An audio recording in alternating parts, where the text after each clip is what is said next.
मैं doctor Jyoti Kumari, assistant professor, PG department of Sanskrit, Rajendra college, Jayprakash विश्वविद्यालय, छपरा। आज मैं काव्य प्रकाश से संबंधित प्रथम उल्लास की यह प्रमुख कारिका काव्य लक्षण लेकर आई हूँ।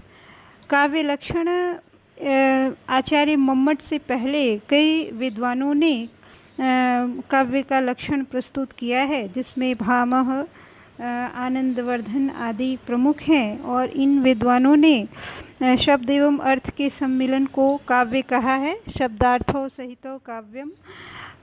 और इसलिए काव्य लक्षण अपने आप में काव्य सौंदर्य को समझने के लिए अत्यंत आवश्यक है।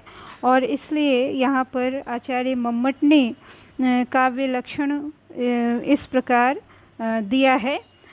जैसा कि यहाँ इस स्लाइड में काव्य लक्षण को स्पष्ट करते हुए बतलाया गया है। तद अदोषो शब्दार्थो सगुणावलंकृति पुनः क्वापि। अर्थात काव्य क्या है, काव्य का लक्षण क्या है। तो काव्य यहाँ तद का क्या अर्थ हुआ? तद जो है वो काव्य का परामर्शक है, काव्य परामर्शकः। अदोषो दोष रहितो। शब्दार्थो शब्दश्च अर्थश्च इति। शब्दार्थो सगुणो गुण सहितो अनलंकृति पुनः क्वापि। अर्थात यत् सर्वत्र सालंकारो क्वचित स्फुट अलंकार विरह अपि न काव्यत्व हानि। तो ये काव्य लक्षण में आचार्य मम्मट ने कुछ तत्वों का विवेचन किया है। तद जो है वो काव्य का परामर्शक है, और शब्दार्थो उसका विशेषण हो जा रहा है। अर्थात काव्य जो है वो शब्द एवं अर्थ का सम्मिलन है। केवल शब्द और केवल अर्थ काव्य नहीं हो सकता, इसलिए यहाँ तद जो है वो शब्दार्थों के साथ जुड़ा हुआ है, यानी शब्द एवं अर्थ का सम्मिलन वह काव्य है। और सगुण यानी गुण सहित, और अदोषो मतलब दोष रहित, गुण सहित, और कभी कभी अलंकार स्फुट नहीं होने पर भी वह काव्य माना जाता है। तो ऐसे शब्द एवं अर्थ का जो सम्मिलन है वह काव्य है।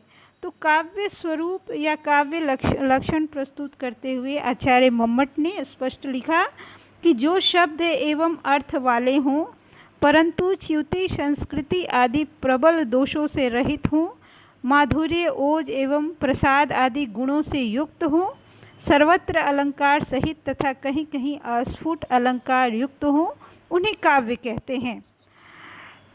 तो ये जो कारिका है अपने आप काव्य प्रकाश का जो हम कह सकते हैं एक आधारभूत लक्षण प्रस्तुत करता है। काव्य प्रकाश की एक भूमिका को भी बतलाता है कि इसमें दोष और गुण, इससे पूर्व में मैंने काव्य हेतु पर चर्चा की थी, और अभी काव्य स्वरूप उसके लक्षण को बतलाया जा रहा है।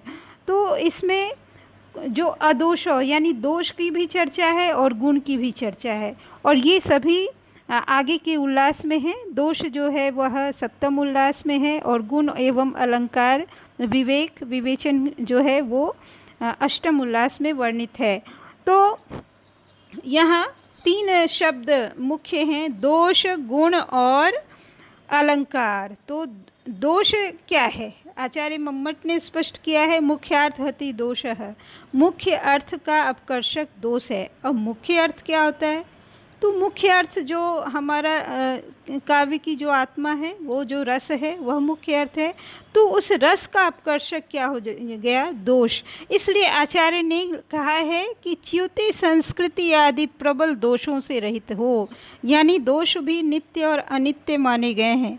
कुछ दोष ऐसे होते हैं जो सभी परिस्थितियों में दोषयुक्त ही होते हैं, यानी वो प्रबल दोष हो।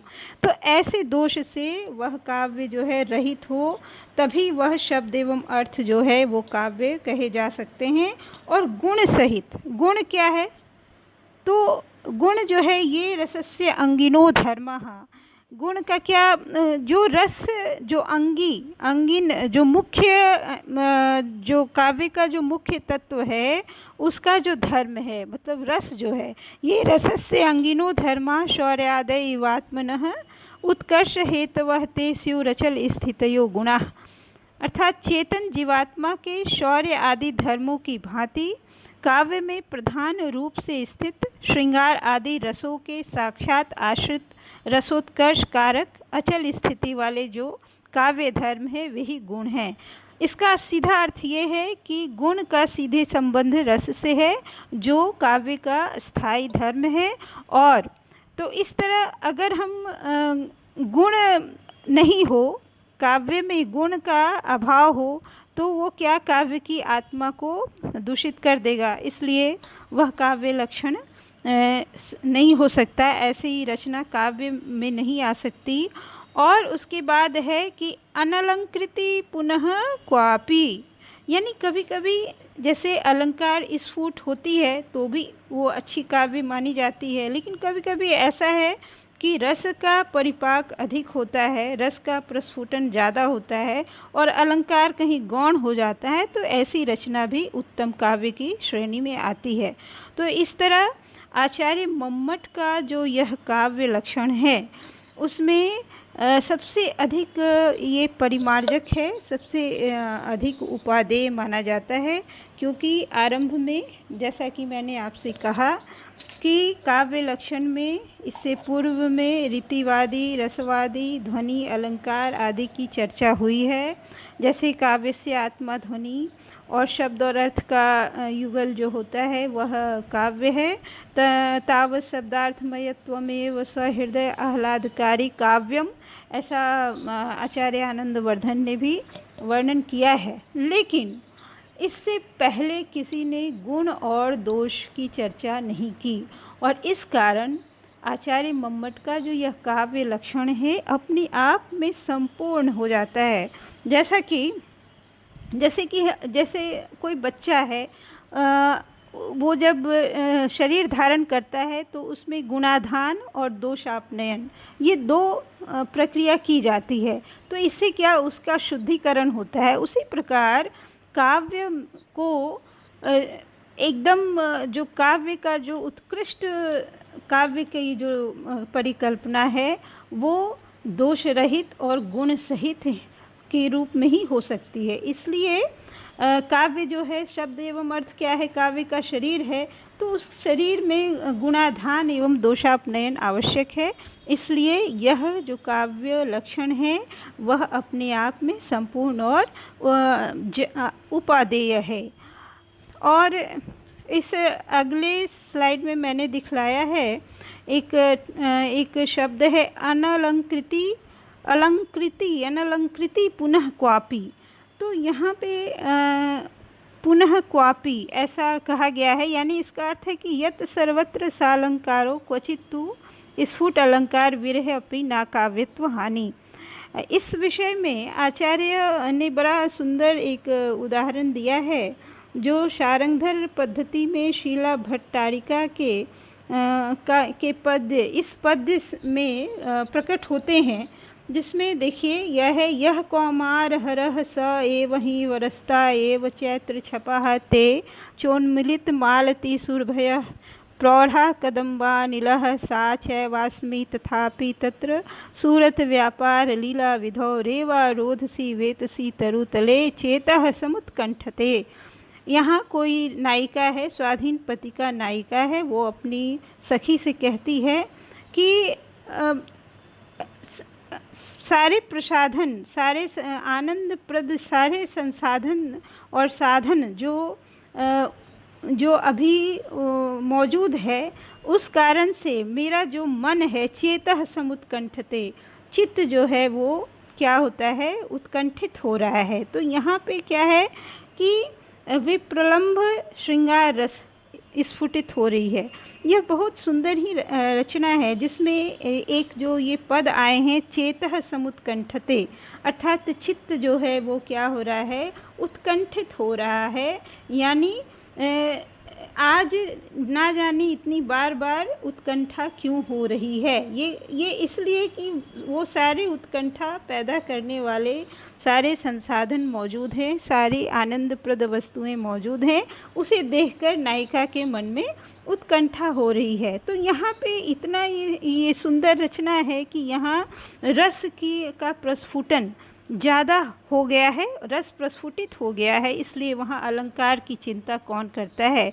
जिसके पढ़ने से ही आत्मा आनंदित हो जाए, जो साक्षात हमें रसानुभूति प्राप्त हो, वहाँ कौन भला शब्द एवं अर्थ के सौंदर्य को देखेगा। वो तो सीधे आत्मा को क्या करेंगे, संतुष्ट करेंगे। तो वहाँ अलंकार की कोई आवश्यकता नहीं है। और यही इस पद्य में आचार्य मम्मट ने क्वचित स्फुट अलंकारे यत् सर्वत्र सा अलंकारो क्वचित तु स्फुट अलंकार विरह अपि न कव्यत्व हानि, इसकी विवेचना की है। और यहाँ उन्होंने कहा है कि यहाँ कहीं भी अलंकार, कोई भी अलंकार स्फुटित नहीं हो रहा है। ना तो यहाँ अनुप्रास की कोई छटा है, ना ही यहाँ पे विभावना, विशेषक्ति और दीपक, और साथ ही और भी जैसे संदेह, संकर, ये सब जो अलंकार हैं, यानी ना शब्द अलंकार प्रस्फुटित हो रहा है और ना अर्थ अलंकार। तो इसका अर्थ ये नहीं कि यहाँ काव्यत्व की हानि हो रही है, बल्कि यह तो उत्तम काव्य का उदाहरण है। यह पद्य पढ़ने से सीधे आत्मा उत्कंठित होता है, आत्मा तृप्त होती है, इसका साक्षात अनुभूति होती है। इसलिए यह जो पद्य है, इसमें अलंकार की क्या आवश्यकता है। ये तो रस जो अपने आप में हृदय संवेद्य हो जाता है, तो ऐसी स्थिति में हम अलंकार की गणना क्यों करें। और यहाँ पे इस कारण यहाँ कोई अलंकार भी स्फुटित नहीं हो रही है। और एक रसवद अलंकार होते हैं। रसवद अलंकार क्या है, अर्थात जहाँ रस की प्रधानता ना हो, वहाँ पे उसे रसवद अलंकार के रूप में माना जाता है, वहाँ रसवद अलंकार होता है। लेकिन यहाँ तो विप्रलम्भ श्रृंगार रस स्फुट हो रहे हैं, उसका इतना ज़्यादा परिपाक वो दिख रहा है विप्रलम्भ श्रृंगार रस का, कि यहाँ रस की प्रधानता होने से ये क्या है, यहाँ रसवद अलंकार भी नहीं है। रसस्य च प्रधान्यान्य न अलंकारता, अर्थात रस की प्रधानता होने के कारण यहाँ कोई रसवद अलंकार भी नहीं है। तो ये हम यहाँ समझ सकते हैं, यहाँ जो मैंने लिखा है कि इस पद्य में स्पष्टतः यह उत्तम काव्य का उदाहरण है। और यहाँ अलंकार, कोई भी अलंकार प्रस्फुटित नहीं हो रहा है, लेकिन काव्यत्व की हानि नहीं है। तो इसे आचार्य मम्मट ने बहुत ही सुंदर ढंग से स्पष्ट किया है। तो इस तरह से आज मैंने ये बताया आप लोगों को कि काव्य लक्षण क्या है, जिसे काव्य स्वरूप भी कहते हैं। और इसमें कुछ बातें हैं, ये मम्मट का जो काव्य लक्षण है वो अन्य संस्कृत आचार्यों द्वारा दिए गए काव्य लक्षण से इसलिए विशेष हो जाता है कि उन्होंने दोष और गुण दोनों की चर्चा की है, और बड़े ही स्पष्ट रूप से बताया है कि काव्य शरीर और काव्य आत्मा दोनों को किस तरह से दोष जो है वो उस काव्य की आत्मा को क्षति पहुंचाती है।